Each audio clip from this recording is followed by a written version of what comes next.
Hosanna hosanna hosanna ministries వారు నిర్వహించు నూతన సంవత్సరపు ఆరాధన 2024 డిసెంబర్ 31వ తేదీ మంగళవారం రాత్రి 8 గంటల నుండి. స్థలం hosanna Mandir, Chintalakatta road, Yanamalakuduru, Vijayawada.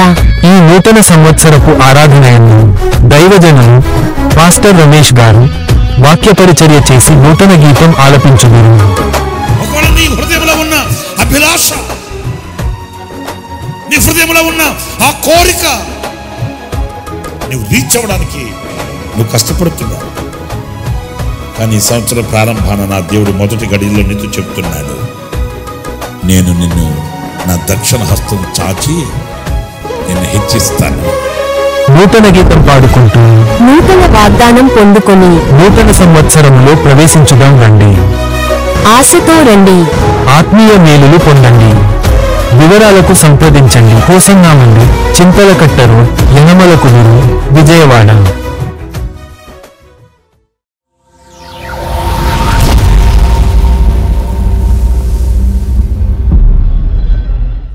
Praise the lord. ప్రభు అయిన యేసుక్రీస్తు నామములో మీ అందరికీ హోసన్నా మినిస్ట్రీస్ తరపున హృదయపూర్వకమైన వందనాలు తెలియపరుస్తున్నాను. ప్రభు మిమ్మల్ని ఆశీర్వదించి దీవించునుగాక. ఈ పూట పరిశుద్ధ గ్రంథంలో నుంచి యెషయా గ్రంథం 44వ అధ్యాయం మొదటి వాక్యాన్ని నేను చదువుతున్నాను. నా సేవకుడవగు యాకోబు, నేను ఏర్పరచుకొనిన ఇశ్రాయేలు వినుము. పురులారా చూడండి, ఇక్కడ మనం గమనించవలసింది, ఆయన చెప్తున్న ఆ మాటల్ని వినమని ప్రభు ఆజ్ఞాపిస్తున్నాడు. నీవు నా సేవకుడవు, నేను ఏర్పరచుకొనిన వాడవు, అయితే నేను చెప్పే మాట విను అని ఆయన హృదయంలో ఉన్న సంభాషణను ఆయన ప్రారంభిస్తున్నాడు.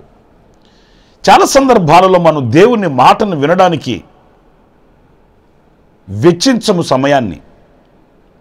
ప్రార్థన చేయవచ్చు, విన్నపాలు ఆయనకు చెప్పుకోవచ్చు, ఎన్నో విషయాలు ఆయన సన్నిధిలో మనం ఆయనకి తెలియపరచవచ్చు. అంతకంటే ప్రాముఖ్యమైనది ఏంటంటే, వాటి విషయంలో ప్రభు మనకు ఏమని ఆజ్ఞాపిస్తున్నాడు, ఏమని సెలవిస్తున్నాడు, ఆయన ఆలోచన ఏమని చెప్తున్నాడు అని మనము వినడానికి ఆసక్తిని కనపరచమండి. ఆయనకి చెప్పేస్తాము, చెప్పుకున్నాను అని సంతోషంగా లేచి వెళ్ళిపోతాము. కానీ ఈ విషయంలో ప్రభు మనకి ఏం చెప్తాడు, ఏం చెప్తున్నాడు అని ఆలకించడానికి మనం అంతగా ఆసక్తిని కలిగి ఉండలేమండి. కానీ వినుట వలన కలిగే ఆశీర్వాదాలు ఎలాంటివో అనేది లేఖనాల్లో చాలా చక్కగా వ్రాయబడి ఉందండి. మీరు ప్రకటన గ్రంథం 1వ అధ్యాయం 3వ వాక్యంలో చదివినప్పుడు, సమయము సమీపించినది గనుక ఈ ప్రవచన వాక్యములు చదువువాడును వాటిని విని ఇందులో వ్రాయబడిన సంగతులను గైకొనువాడు ధన్యుడు. ఎంతో ధన్యత అంటండి. ఆయన మాటలు వినడం, ఆయన బోధ వినడం, ఆయన స్వరము వినడం, ఆయన ఆలోచన వినడం, ఆయన తలంపులను ఆయన వివరిస్తూ ఉండగా మనం ఆలకించడం ఎంత ధన్యత అంటే అది వర్ణించలేనంత ధన్యత.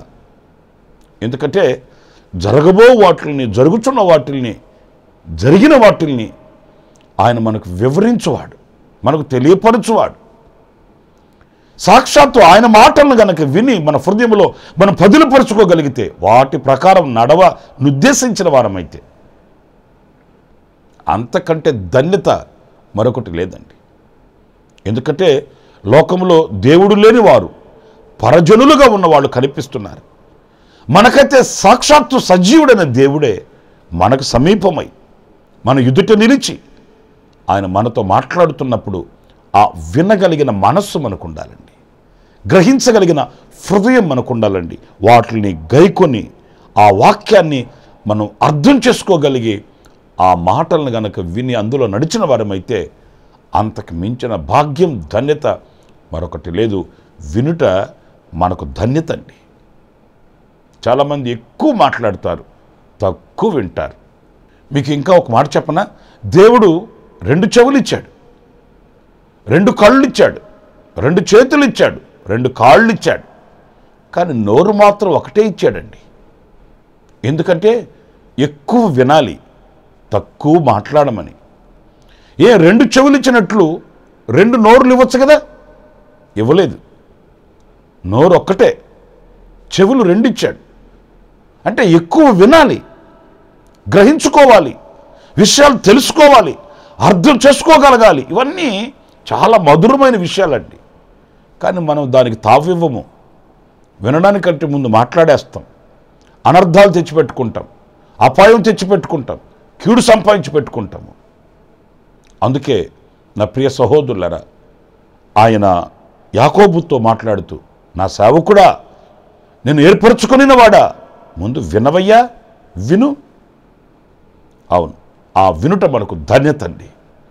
ఇంకొక మాట కూడా నేను మీకు జ్ఞాపకం చేస్తాను. నిర్గమకాండం 15వ అధ్యాయం 26వ వాక్యంలో మనం చదివితే, మీ దేవుడైన యెహోవా వాక్కును శ్రద్ధగా విని ఆయన దృష్టికి న్యాయమైనది చేసి ఆయన ఆజ్ఞలకు విధేయులై ఆయన కట్టడలన్నిటినీ అనుసరించి నడిచిన ఎడల నేను ఐగుప్తీయులకు కలుగు చేసిన రోగములలో ఏదియూ మీకు రానియను, నేను స్వస్థపరచు యెహోవాను నేనే. అంటే ఇక్కడ ఆరోగ్యం కలుగుతుందంటండి. ఆయన మాట వింటే, ఆ మాట ప్రకారం మనం నడిపించబడితే, ఆయన కట్టడలను అనుసరిస్తే మనకు ఆరోగ్యం కలుగుతుందట. ఈరోజు ఆరోగ్య సూత్రాల గురించి నేను చెప్పాల్సిన అవసరం లేదండి. ఎన్ని ఆరోగ్య సూత్రాలు, ఏ విధంగానైనా ఆరోగ్యాన్ని కాపాడుకోవాలని, ఆరోగ్యాన్ని అట్టిపెట్టుకోవాలని, ఆరోగ్యంగా బ్రతకాలని శతప్రయత్నాలు చేస్తున్నారు. కానీ వాటన్నిటికంటే కూడా దేవుని మాట వినిన వ్యక్తులకి ఆరోగ్యం కలుగుతుంది. ఐగుప్తీయులకి రోగాలు కానివ్వండి, ఇబ్బందులు కానివ్వండి ఎందుకు కలిగాయి? మాట వినకే. మీరు అలా కాకుండా నా మాట గనక విని ఆ ప్రకారం మీరు నడిపించబడితే ఆ ఐగుప్తీయులకు కలిగిన ఏ రోగము మీకు కలగదు, మీరు ఆరోగ్యవంతులై ఉంటారు. నేను మిమ్మల్ని స్వస్థపరుస్తానని ఈ వాక్యంలో ప్రభు వాగ్దానం చేస్తున్నాడండి. మరి ఆయన మాట విని ఆ ఆరోగ్యాన్ని పొందుకునే పరిస్థితుల్లో మనం ఉన్నామా? దేవుని మాటను ధిక్కరించి, లోకాన్ని స్నేహించి, లోకంలో ఉన్న వాటిని ప్రేమించి, లోకపు నీడలో నిద్రపోతూ అనేక రోగాలకి పాల్పడి, నా ప్రియ సహోదరులారా, ఈ రోజున పరిస్థితులు మనం చూస్తున్నామండి. ఎక్కడి నుంచి వచ్చిన రోగాలు మనకు తెలియట్లేదు. క్రొత్త రోగాలు, క్రొత్త వ్యాధులు ఈరోజు మనకు భయాన్ని కలుగు చేసేవి, ఆశ్చర్యాన్ని కలిగించేవి. లోకపు పరిస్థితి ఎటు వెళుతుందో అర్థం కాని ఒక అయోమయంలో మనం బ్రతుకుతున్నామండి. ఆయన రెక్కల నీడలో ఉన్న ఆరోగ్యాన్ని మనం పొందుకోవాలంటే, ఆయన గాయాలలోని స్వస్థతను మనం పొందుకోవాలంటే ఆయన మాట వినాలి, ఆయన మాటకి శిరస్సు వంచాలి. ఆ దిశగా మనం నడిపించబడితే మనకు ఆరోగ్యం కలుగుతుందని దేవుని వాక్యం మనకు సెలవిస్తుంది. ఇంకొక మాట కూడా నేను మీకు జ్ఞాపకం చేస్తాను. అది వినుట వలన విశ్వాసం కలుగుతుందట. రోమీయులకు రాసిన పత్రిక 10వ అధ్యాయం 17వ వాక్యంలో, వినుట వలన విశ్వాసము కలుగును, వినుట క్రీస్తును గూర్చిన మాట వలన కలుగును. యేసుక్రీస్తును గూర్చిన మాట వినుట వలన విశ్వాసం కలుగుతుందట. మనుషుల వైపు చూస్తే విశ్వాసం కలగదు, భక్తుల వైపు చూస్తే విశ్వాసము నిలువదు. విశ్వాసమునకు కర్తయు దానిని కొనసాగించువాడునైనా యేసయ్య మాట వినాలి, ఆయన వైపు మనం చూడాలి, ఆయననే గురిగా పెట్టుకోవాలి, ఆయననే మాదిరిగా పెట్టుకోవాలి. ఆయన మాట వినాలి. ఆయన మాట వింటే ఆయన మాటలో విశ్వాసం కలుగుతుందండి. కొందరు మాటలు విన్నామంటే ఉన్న విశ్వాసం పోతుందండి, ఉన్న భక్తి కూడా పోతుందండి, కలిగి ఉన్న నిరీక్షణను కూడా మనం కోల్పోతామండి. అలా కాదు. క్రీస్తును గూర్చిన మాట మన హృదయంలో విశ్వాసాన్ని కలిగిస్తుంది. ఈ విశ్వాసము మనకు విజయాన్ని కలిగిస్తుంది. ఈ విజయమే మనకు సింహాసనాన్ని అట్టిపెడుతుంది. కనుక వినాలి, ఆయన మాటను వినాలి, ఆ మాటలో ఉన్న ఆంతర్యాన్ని గ్రహించాలి. ఆనాడు మనకు ధన్యత కలుగుతుంది, ఆరోగ్యము కలుగుతుంది, విశ్వాసము కలుగుతుంది. కనుక ఆయన మాటల్ని వినడం మనం నేర్చుకుందాము. ఆ మాటలలో ఉన్న మకరందాన్ని అనుభవిస్తూ సంతోషంగా సాగిపోదాం. ప్రార్థన. జీవాధిపతి అయిన ప్రభువా, మీకు వందనాలు. వినుటలో ఉన్నటువంటి ఆశీర్వాదం ఏంటో మేము గమనిస్తూ వచ్చాం. ఆనాడు యాకోబుతో మీరు చెప్పారు ఆ మాటలు. మేము కూడా వినుటలో ఉన్న ఆ దీవెనను గ్రహించి, వినుటలో ఉన్న ధన్యతను, ఆరోగ్యాన్ని, విశ్వాసాన్ని పొందుకుని మేము ముందుకి కొనసాగడానికి సహాయం చేయమని మీరు మాకు ఇచ్చిన ఈ లేఖన భాగాల కొరకై స్తుతి చెల్లిస్తూ మా జీవితాన్ని ఆ రీతిగా సరిచేసుకుని బ్రతకడానికి కృపను కూడా సమృద్ధిగా మీరు మాకు అనుగ్రహించి నడిపించమని మమ్మల్ని మీ చేతులకు సమర్పించుకుంటూ యేసు నామములో ప్రార్థించి వేడుకొనుచున్నాను తండ్రి. ఆమేన్. ప్రభు మిమ్మల్ని ఆశీర్వదించి దీవించునుగాక. ఈ దినమంతా విశేషమైన కృప నా దేవుడు మీకు అనుగ్రహించుగాక. ప్రియులారా, ఈ క్లుప్త సందేశాలు విని ఆ దినమంతా కూడా, ఆ రోజంతా కూడా ఈ వాక్యాన్ని ధ్యానించండి. ఈ సందేశాలని ఒక్కొక్క రోజు మీరు వింటున్న ఈ సందేశాలని ఆ దినమంతా ఆ వాక్యాన్ని మీరు ధ్యానించి ఆ వాక్యంలో ఉన్న శక్తిని మీరు పొందుకోవాలని మనసారా కోరుకుంటున్నాను. ఆ రీతిగానే ఈ సందేశాలని ఇంకా అనేకలకు మీరు చేరవేయాలని, తెలియపరచాలని మనసారా ఆశిస్తూ మిమ్మల్ని ప్రభు దీవించాలని కోరుకుంటున్నాను.